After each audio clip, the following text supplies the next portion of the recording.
Hi, it's me again, Deborah Colleen Rose, and we're continuing in the book, The Fundamental Laws of the Universe. Ignorance of the law is no excuse, be your own sheriff.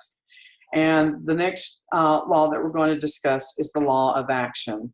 And manifestation is a wonderful thing, and it works for many, many people, many, many times.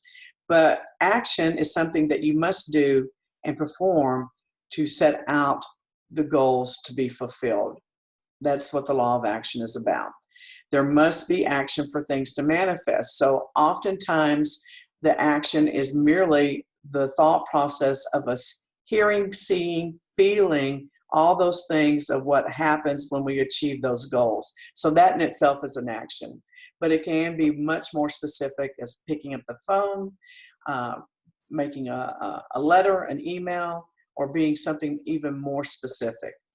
Actions are connected anytime you put them out there, and they're aligned with your thoughts and emotions. If you're not in alignment, this is oftentimes when you get frustrated, and no matter how hard you work, you're not getting the results that you want.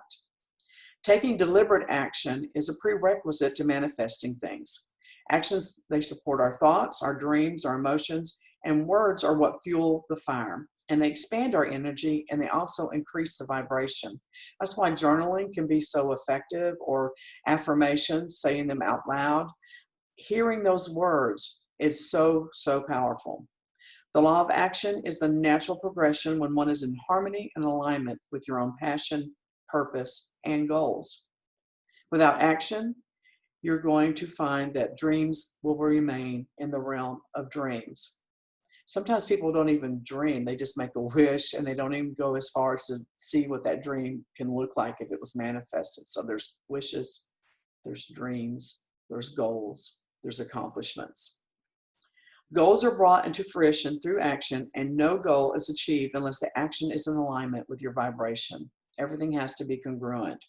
When you're out of alignment with your vibration, you do falter and stumble.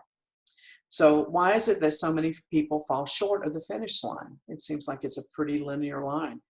Thought, action, accomplishment. Sometimes it's fear, sometimes it's doubt. It could be laziness, or it could be a lack of passion. You really think that you want this, but you don't. So think about a time that you failed to act. What was it that held you back? If a dream or goal fills you with joy, passions, and exuberant energy, why not take that first step?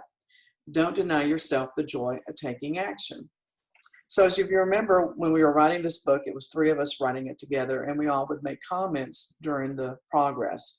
So my question was at that point is, why, wait a minute, taking action doesn't always lead to joy.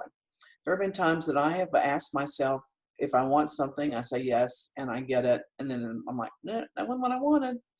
Sometimes people are also afraid to take action. And Michael came back and said that's true. However, a sense of accomplishment does require action. Getting a gift is very satisfying. Having something kind of fall into your lap is also exciting, but nothing, I think, gives us that true, deep, passionate relief and satisfaction and glow of accomplishment as when we put in the actions and the work ourselves. Sharon said that stepping out of one's comfort zone can definitely be met with fear.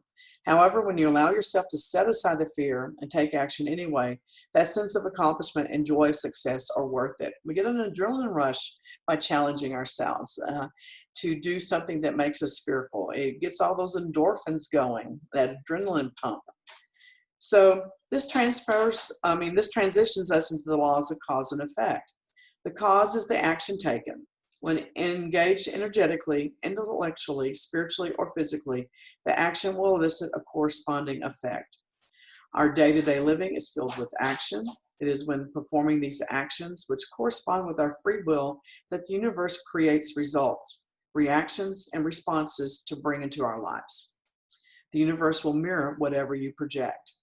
The universe is smart, but it can only work with what we give it to work with sometimes. To alter the cycle, simply choose to feel differently. Emotions come naturally, but we can manage them, we can corral them, we can move them into other directions. Emotions can run us, or we can hurt our own emotions. Realize that each of us has the power to radically alter the current paradigm. If you're experiencing anything less than happiness, consider looking within to determine the root cause and then take action to reclaim the effect you desire. If I'm sitting there and I'm eating my salad and I'm like, man, this isn't what I wanted for dinner, I can just tell myself, you're going to be happy with this and satisfied because this is what your body needs. Or I can go out and I can get a cookie later. And then I have the best of both worlds. The failure to take the initial action greatly reduces the future of results.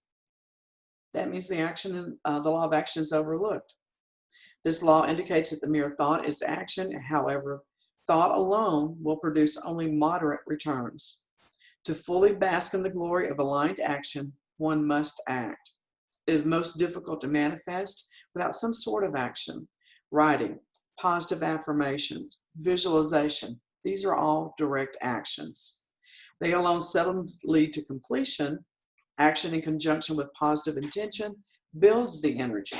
We want to raise that energy up, raise that vibration. We want to feel it. And then that creates the universal reaction to what we're creating. So here's an activity that we suggested in the book. Set yourself up with a simple goal. For example, I will organize my desk and have it completed in 3 days. Then outline in steps how you will do this and in what time frame you will do it. You might do it by dividing your desk into sections, or you might have categories, etc. Then keep to the plan and follow it. If you fail to complete the task in the time you described, you have not failed. This is not a pass or fail situation. What you want to do is you just realign your time frame to another structure. This is positive activity that allows you to flow in positive but active formats. It also eliminates the idea of failure and introduces the idea of flexible action. I'm taking action. I have a deadline. If that doesn't work out, then I wasn't in alignment with everything I needed, so I'm going to realign myself. I didn't fail. I restructured. So to further wrap your mind around this idea, think of some goals that you have not reached and have labeled as failures. Reassess the time frames. See if the productivity on these ideas begins to flow again for you. Flexibility combined with positive action equals positive outcomes. Success is always there waiting on you. Just grab it. See you again soon.